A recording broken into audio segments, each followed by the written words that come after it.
but I was climbing around a corner. I was off route. I was by myself. I like climbing by myself. And I had my ice axe strapped to the back of my backpack, and my ice axe got caught on just a little rock. And I'm on a little ledge, maybe 2 or 3 inches total. Oh my gosh. And maybe, I don't know, 800 feet below me is pretty straight down. And, that just caused my balance to move just a little tiny bit, where I thought, this could be it right here.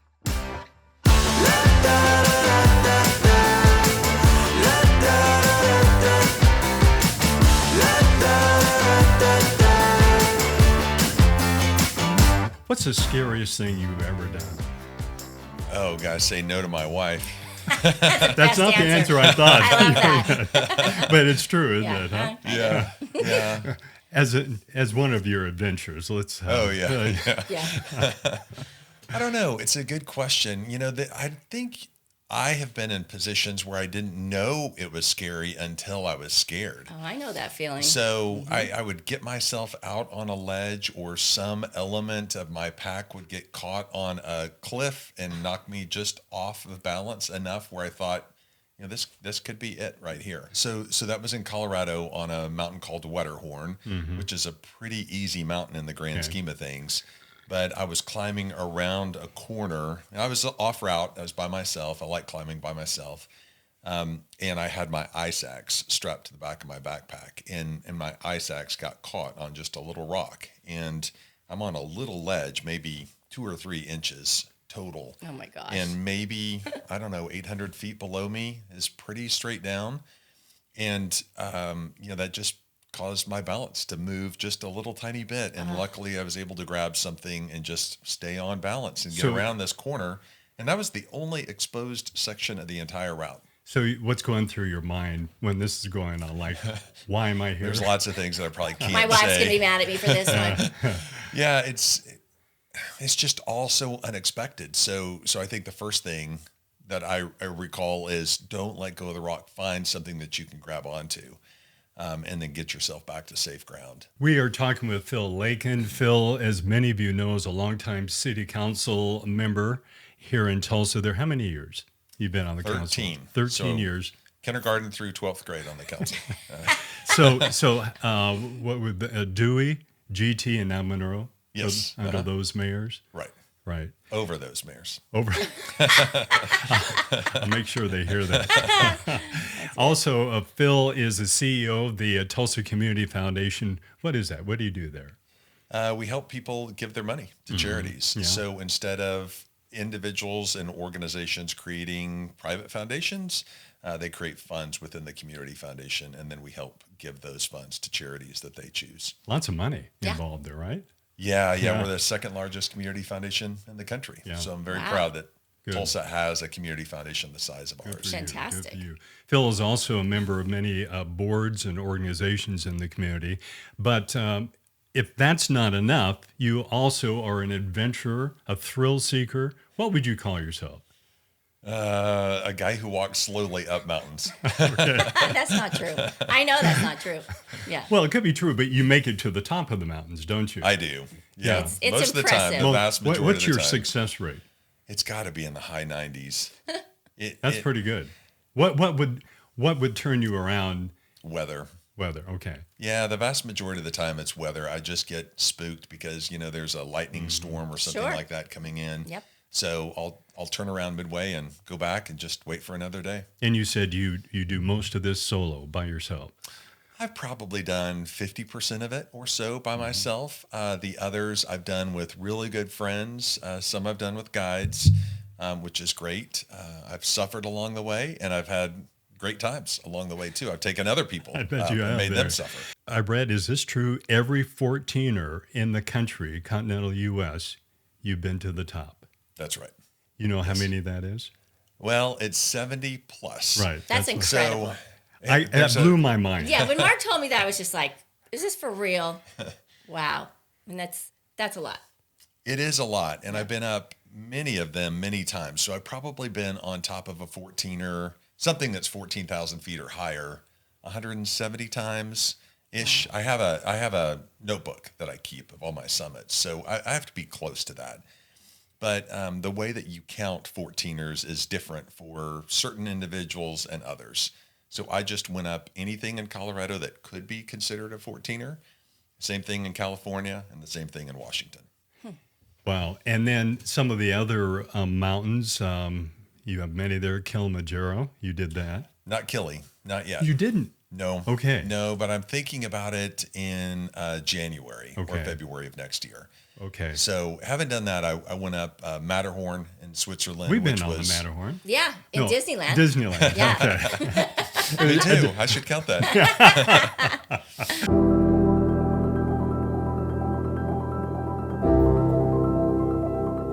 How challenging was that? Oh, it was very challenging. There's a lot of really, really steep walking. Okay. And then the last pitch, or pitches, I should say, up to the very top, I would say the last hour or so are pretty, I don't want to call it vertical, but closer to vertical than the rest of the mountain. Wow. And then there's only a single route. There's people coming down while we were going up. And they didn't speak my language, and they were mad at me because I was going their way, and I was mad at them because they were going my way.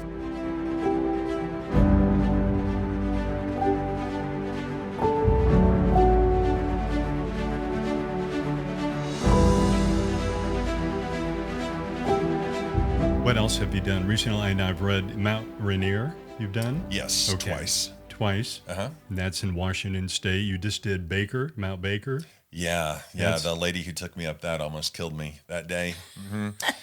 JustTravelPosters.com. Hey, it's me with a quick plug. Our national parks and federal lands are overflowing with adventure and beauty. From bison and bears and other wild animals to mountains, rivers, and lakes. Now you can share in the spirit of adventure and beauty with landscape and wildlife posters by yours truly. These 12 by 18 and 20 by 30 posters can be yours by going to JustTravelPosters.com. From the Queen of the Tetons and Bison of the Great Plains to many of the iconic landscapes of the West. I'm pretty proud of these posters, and I think you'll find something here you'll love. So check out JustTravelPosters.com today. That's JustTravelPosters.com. And hang something wild on your wall. Bison and bears, mountains, rivers, and lakes.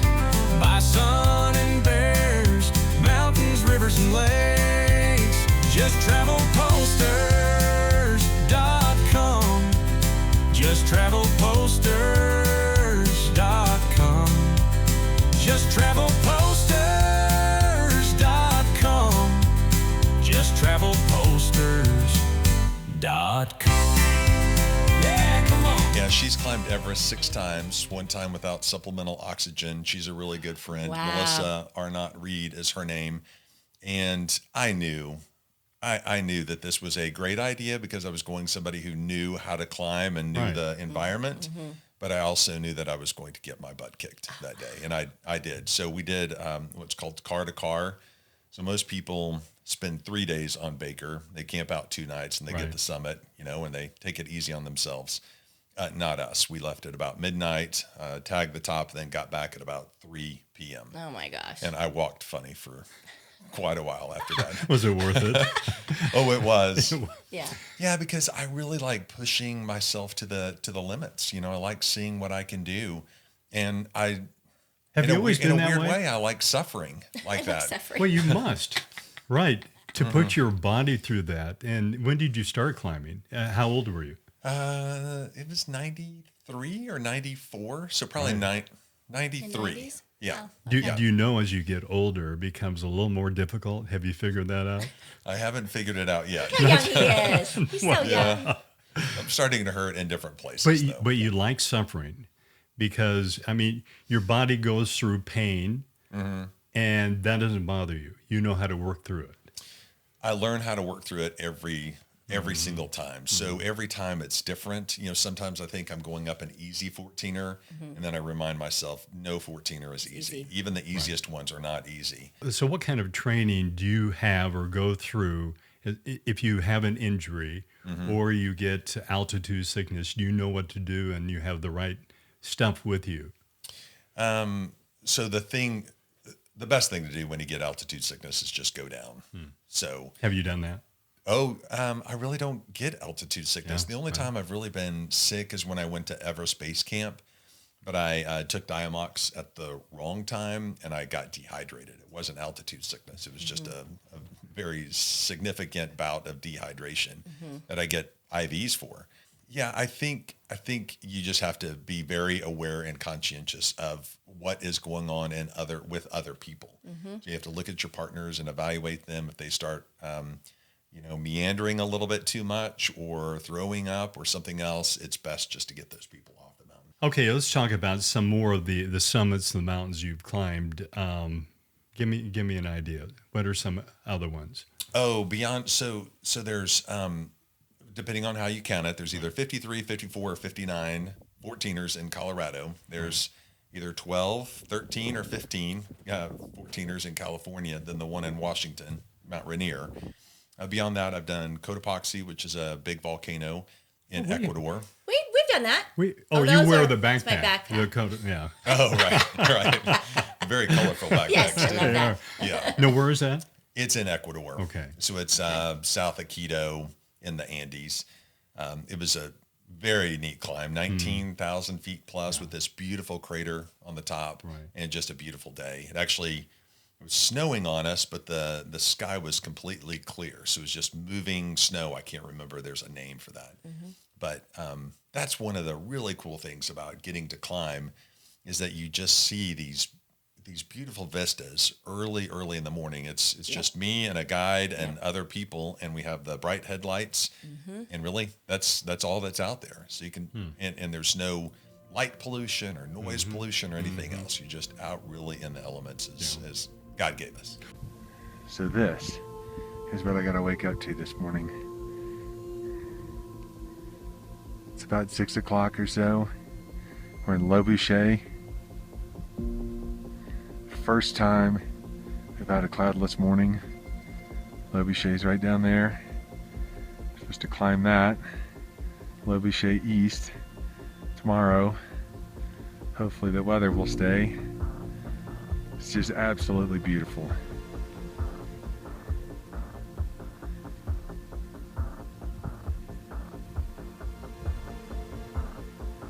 As you know, I'm in heaven.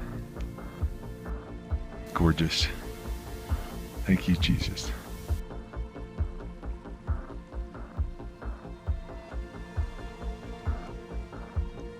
What's the most difficult hike that you've done? There's a set of 5 14ers in the northern part of the Sierra, the Eastern Sierra in California. And it takes, you have to go in and camp. I don't really like camping because you just have to carry so You much. like to go up and down the same day. I would that. love Right. to do it because it's just light and fast. Right. But whenever you have to camp, so we had to carry all of our tents and everything else in. And then we camped at about 12,000 feet and did those 5 14ers Like in over the a period Sierra Nevadas? Okay. Yeah. So, and we camped for 4 nights. And for the climbs themselves are very technically difficult. So we were using ropes. It's class 5 climbing the entire time on all 5 of those mountains.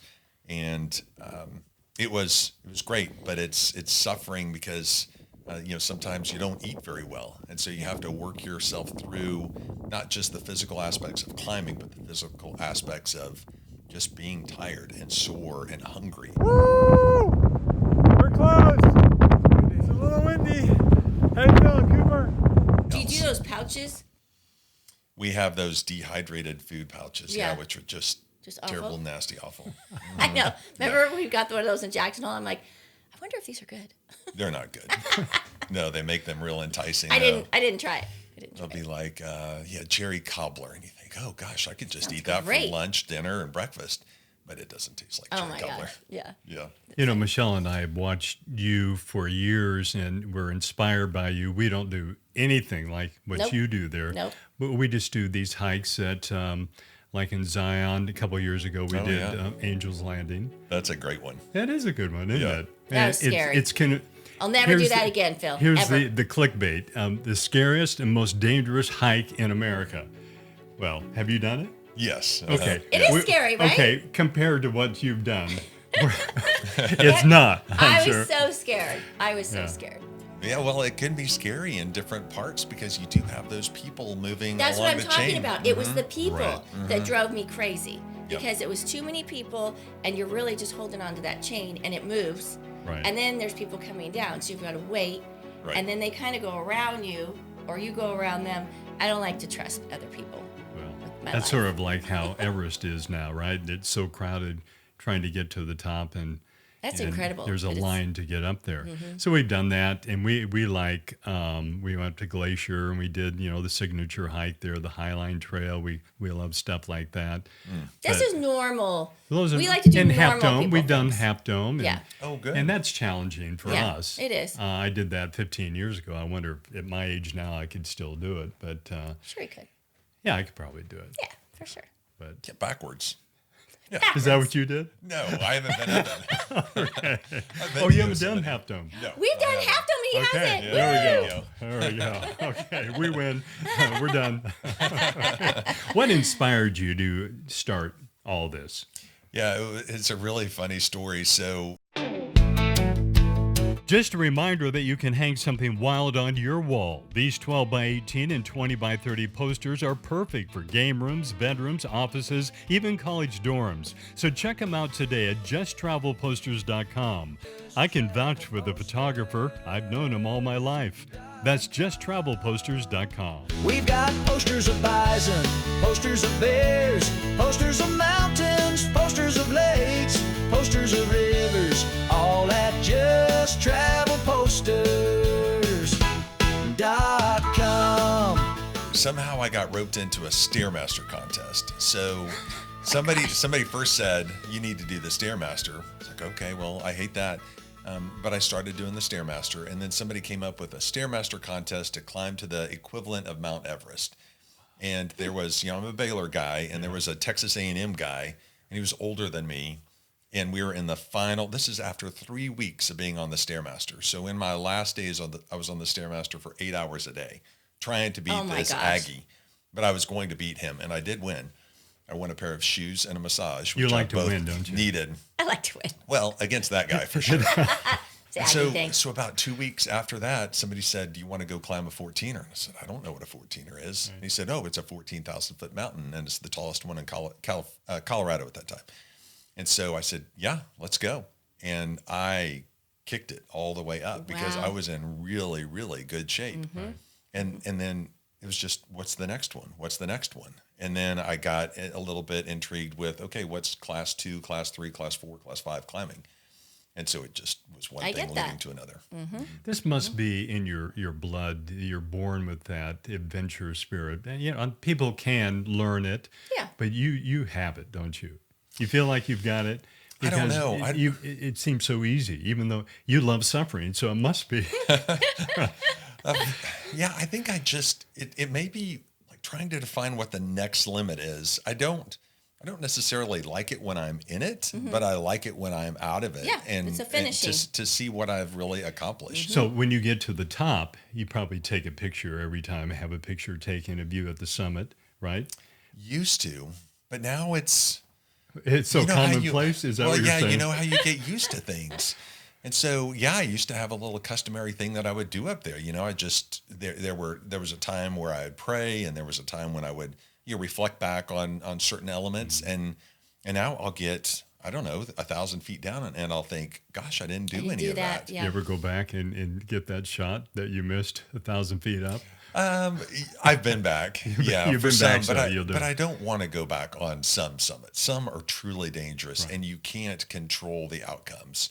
So some have really, really loose rock, and it falls down whenever it wants to. Some we climbed right in the spring, summer change, shoulder season, and we've fallen through, or we poked through cornices and other things where we've been lucky enough to not have fallen through the cornice. And so, yeah, I've had luck on my side. Yeah, you have. So you couple feel times. very fortunate that you've climbed all these mountains, never had a serious injury. Never had a serious injury. I stuck an ice axe in my thigh one time. And that's not serious. He does sure he does hurt. like suffering. Wow. It sure hurt. And What'd you luckily we do had then? that glue. stuff that I just put back into my body. So it all worked out. Were you by yourself? No, I was with 4 other guys. Yeah. Okay. Yeah. I don't really know how that happened. Right. Were you swinging the ice pick, or somebody else was? Oh no, it was self-inflicted. It was me. Yeah. They call me Slash because I do have this tendency to poke things. I also had a crampon issue where I can't remember. I get cut often. But See? You were saying that it's tough. The climb's tough, but the destination is worth it. How do you stay motivated during a tough climb? I don't know. I'm really focused in on finishing, getting to the top, and then that's only halfway. So I have to turn myself around and get back, obviously, in order to complete the climb. Right. That may be as early on. I would be motivated by time. I wanted to see how fit I was. Now it's totally different. I'm not running up mountains. I'm not really looking for the fastest known time, which I was never ever close to anyway.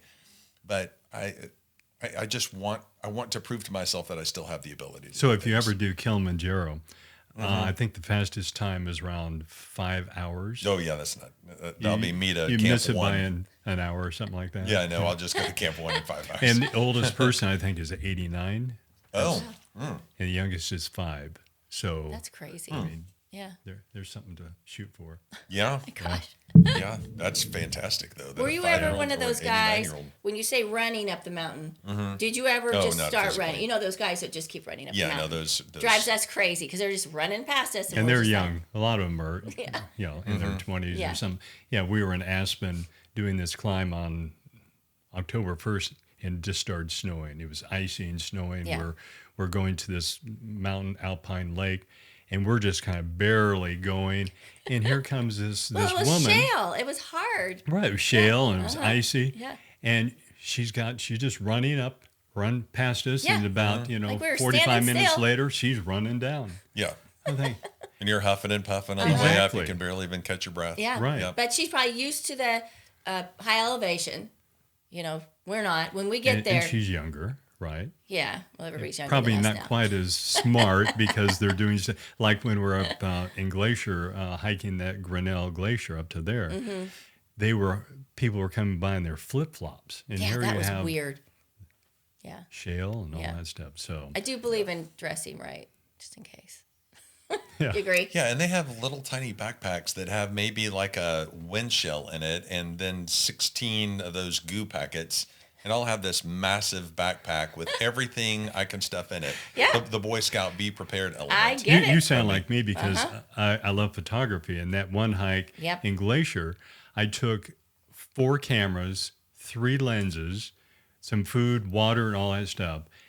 And That was too much. It was way too much. Right. And I kind But of we got some scaled great back quite pictures. a bit after that because I'm always thinking I'm going to miss a shot, and I need Right. that telephoto lens, I need the wide angle lens, and I need all these cameras there. But we're always looking for wildlife. And That's what I bears. was just going to ask him. Do you run into a lot of wildlife with what you do? Not really. I've seen a brown bear whenever I was going up to Grand Teton, and I was amazed at how quickly those bears move. He saw us and we saw it, and off he went at about 40 miles an hour or something. Was it a grizzly? Probably. Yes, from what I could tell. Right. It Probably was was. still a Yeah. little bit away. And then I saw one around Maroon Bells in Colorado, but those are the only 2 bears. I've seen and heard things before, but I don't really know what they are. But hearing them at about 4 a.m., Yeah. it's kind of scary. And Yeah. then on my way to Angel's Landing, Yeah. we stayed in that lodge in Zion National Park. And so I wanted to be the first one on Angel's Landing. I was the 3rd one, unfortunately. There were 2 other people already up there. But I was walking with my little red headlamp on, and there was nobody in the park. I'm walking right down the middle of a road, and I turn my headlamp over, and I just see these multiple sets of eyes looking at me. Oh, my gosh. And I think, this is it. There's a pack of wolves, and Yeah, they're it looking sounds at like me. wolves. They've been tracking me and everything else. And One last reminder, I promise, of where you can pick up some great wildlife and landscape posters. I got these guys to sing a catchy little jingle to tell you where to find them. Welcome to JustTravelPosters.com, the very best website you'll find online. If you love bison and bears and mountains, you'll be buying all the time. Is that what it was? Probably wolves, yeah. No, I turned the headlight on. It was just some deer. Deer. But I thought, That's funny. Yeah, we were up in Yellowstone last year, right. and she fly fishes, and we were at the Lamar River, beautiful area up there, and she had just started fishing, and I'm always with my camera taking a picture of a bison that's going across the river. I have thousands of pictures of bison because they're all over the place. She's yelling at me, and I can't really hear what she's saying, and I'm thinking, shut up, I'm trying to get this 1,000 picture of a bison there, and finally I looked over. There was a mama grizzly and 2 cubs. And the river is very shallow, less than a foot deep. And it was like 25 yards away. And I'm going, what'd you do? I'm so freaked out, like my hands are still trembling. So I'm in the water, right there. And out of nowhere, she comes and starts, I heard her roaring with her kids. She was kind of playing with them, but kind of yelling at them, maybe because she saw me. But she kept coming towards me. And so obviously I ran. And I had no idea. You're not supposed to run. And Mark had no idea. I'm yelling at Mark, but he's half deaf. What? No, the water, you can't hear. And so Okay. So I can barely even tell the story. I'm just freaked out. You always wonder what you're going to do Right. when you encounter a situation like that. Would you run? Would you? Well, stupid me. I had one camera with one lens on and the telephoto in the backpack with another. Yeah. So I take 20 seconds, whatever, to do that instead of Leaving. you make yourself big, I Right, guess, right? right. And yell at them and don't run. Yeah. But I think it turned she was, out okay. We're she still was here, so it's busy enough right. with her cubs, but she really was only, I don't know, 25 yards away. Yeah. And I'm in the Yeah, middle of that's the really river. close. So trying to get out of the river with my gear on, because I wear my waders, it takes a minute. And so I backed up as fast as I could, but not to look like I was panicked. Mm-hmm. Yeah. But I was totally yeah, panicked. I think you're supposed to do something different for black bears than you are for brown bears. Well, It's funny how we're not really scared of black bears, even though I've had one chasing me, coming at me, another one that went right behind my hammock, and we went chasing after the bear. right. But We obviously are in they're the dangerous. national parks, Yeah. and Oh, my they're dangerous. my take on the national parks and the grizzly bears and whatever, I feel like they're kind of used to people. So I think we think that, here, kitty, kitty, kitty. Yeah, well, It's stupid. I should never think like that, ever. did you climb? You mentioned Grand Teton. Did you climb the peak there? What's the Grand Grand. Teton? Mhm. Yeah, Yep. Wow. Yep. Yeah. It was Wow. great. yeah. I Yeah, bet. that We one's, watch it that from one's afar. very technical. Really, Yeah, I bet. yeah. There's probably so once you get into class 5 climbing, there's different phases or classes, even in the class 5, and so I don't know. It's probably in the middle of the pack, but it's an exponential curve. Yeah. So nothing like the Alex Honnold, Tommy We Caldwell group does. love him. You didn't out do there. a free climb, just your fingernails. Yeah, and, no, I maybe- did, but it was like on terrain. What's been your favorite hike? Just climb. just hike or climb. Okay, Yeah, big difference. Big there's difference. a difference. Yeah. Okay, Yeah. okay, let's go with climb. I really did like the Matterhorn. I really did because it's just such an iconic mountain, and it's in a different, beautiful country. I bet. And the setup is so different. They have these beautiful hostel. They're not hostels. I can't remember exact huts. Like a right. warming hut. Right, Well, yeah, but it's really nice. It's like a really nice hotel. it's not rustic. No, not at all. Oh, It you used mean to be you rustic. stay there overnight, not Yeah, just you stay there resting. overnight Okay. and you prepare for the next morning. So everybody leaves, starts leaving at about 2 or 3 in the morning. The Swiss out first, and then everybody else. And so, just getting to climb that in the night, and then just seeing it and thinking, gosh, I've been on top of that mountain. There's a lot of pride that swells up Yeah, whenever I I see it. bet. When was that? That was probably in 2016. Right, Yep. right. So do you have a certain number of climbs that you want to do a year? I used to, and now it's more happenstance. It's like I have 2 weeks off, and I want to go climb, or people want to go climb, and they need somebody to go with them, and so they'll ask me to go, or I get auctioned off at charitable events too. So they'll sell me for $3,000, and I get to. We're chairing that event. We can take some people out of the 14er. We're doing the Davis event. We're not going to forget that. Yeah, no, I love it. You love doing I love that. it. I really That's do. great. Yeah, we just walk slowly. We're all together. It takes a long time usually, but that's okay. On a group we like have I think I may have 100% success rate at getting people up. We go in September. The weather's good. That's good. That's good. You know, you mentioned, we talked about success rate, and you're about 90% there. You want to 90+%. 90 plus. Yeah, right. Okay, 90 plus. You want to do, you call it Kilimanjaro. Right. Okay. And I read the success rate is very low. It's like 45%. Oh, really? Oh. And I was surprised because it's the reason people do it is it's a non-technical climb. Right. Right? Right. You don't need ropes and None. ice picks and rappelling stuff. Yeah. Right. It's So just, I don't want to scare you on that, but it's less than 50% success rate. I want to do it fast, though. I would love to, not in the 5 hours. Whatever. I can't even imagine. But I would like to find somebody who could just take me to 14,000 feet, and then we could maybe push to 16,000 feet, and then just go for it. Because we're talking about just under 20,000, right? Yes. Yeah. Oh, wow. It's Just 19 under. something. Yeah. I can't remember what the other number is. Yeah. What's the highest peak that you've climbed? Cotopaxi. Okay. What is that? And it was 19 plus. You haven't done a 20 yet. No, I was so bummed. what is going on here? I know. I should just leave. Is there one that you like to do that you can say you've done? When I was at Everest Base Camp, we were supposed to go up a peak called Lobuche, and it was 20,000 plus. But that's when I got sick and dehydrated and needed to jet out of there real fast. Yeah. So I'd like to go back and just get even with Lobuche.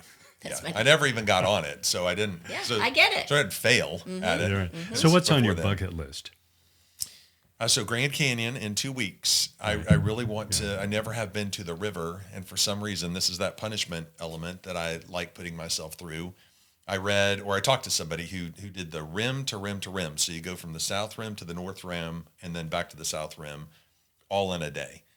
And so I've decided that is my punishment for the month of April. So I'm supposed to do that on the 24th. How long does that take to do that? I have no idea. Well, yeah. So- So you're not going down to the canyon. Oh yeah, you go Yes. all You go down the right. canyon. and then back Well, up. you have to go and down to then go back up. You down. can't do Oh, it. you can't just go Evil around circles. Knievel type I thought it was of like thing, a okay? circle. Okay. No. forget it. So how do you get across the river? There's a bridge called the Black Bridge. Okay. The Silver Bridge is closed, but the Black Bridge is open right now. Wow. And you plan on doing that soon? Yeah, 2 weeks. Mm-hmm. Sweet. Yeah. Yeah, and I feel like I'm ready, but I'm not prepared to climb in a reverse direction. So it's cold and then hot, and then cold and then hot and then cold. And it's just reverse of everything that I typically do. I typically go up, so I know it's easier coming down. It's not easier necessarily on the muscles and skeleton, but from a cardiovascular standpoint, it's easier. Definitely. Yeah. So what you're saying, you may suffer a little bit. I may not be able to get back out. That's a good one, though. Right. Yeah. Yeah, I've gone through the when do I start, scenario, and I don't really think it matters. Well, good. We'll have to have you back or get an update about Grand Grand Canyon. Canyon. Absolutely. Yeah. Yeah, hopefully it all works out. I'm sure it will. Hopefully I don't have to call you via the spot. Yeah. Just a little suffering. That's all you want, right? Just not a whole lot. And one last thing, though. When you do that, and you're going to start really probably in the middle of the night, you will start with a headlamp on, right? That's how you see everything. Right. Yeah. That's Yeah, they say, a lot of people say they're starting at 2 or 3 in the morning, and then they end during the sunset. good. Okay. So I'd like to, part of me wants to start really early in the morning and just have the cover of night so I don't suffer from the heat. The heat, yeah. That's true. Yeah, that scares me more than the climb, I think. Yeah. And the rattlesnakes. Yeah, that too. Scorpions. So Phil Lakin, he's an adventurer, thrill seeker, but most of all, he's a sufferer. That's Put that on awful. my tombstone. That's right. He suffered.